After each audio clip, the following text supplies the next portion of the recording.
micro. Eu câteodată mă gândesc așa și când m-am întors așa, știi, atunci prima dată. Cred că de unde nici n-am mai stat mult timp așa, vorbă și așa și nu știu ce păreri și mai creat lumea asta despre mine, știi? Că se întâmplă să vorbesc cu anumite persoane și vorbesc cu mine de parcă nici nu mă cunosc, nici nu știu de fapt cum sunt eu și știi ce zic? Da. Că vorbeam cu unele persoane afară așa și poate mă înțelegeau mai mult, mai puțin, mai... Dar Acum! Hai că ne cheamă la mama. imediat. Dar eu știu cum Cum ți-am sunt zis și și eu, ce... la ce te așteptai? Eu eram acolo. Unde, la ce te așteptai? Ai pus o întrebare care... Păi nu, dar N-aveai cum vreau să să primești aud așa răspuns. ceva, păi nu... N-aveai cum să primești răspuns. Sau cel puțin răspunsul care trebuia să fie. Înțelegi? Niciun... Hai să mergem. Zic eu că Gata.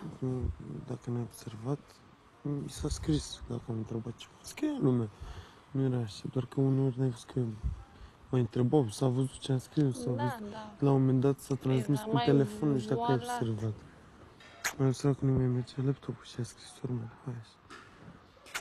A fost de la telefon. N-a fost nimic tocmai că mi-a spus că nu niciodată asta și să zici că Eu da. nu sunt supărată, să Da. știi. Dar nu vreau să te văd pe tine așa.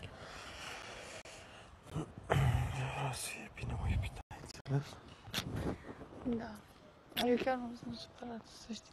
Dar când am văzut acolo de...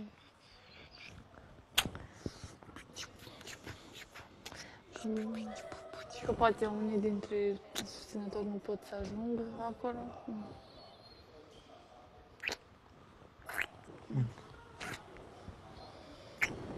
Că noi o să avem dreptul la câte 10 invitați. 10 tu, 10 eu. Și poate unii... Înțelegi acum?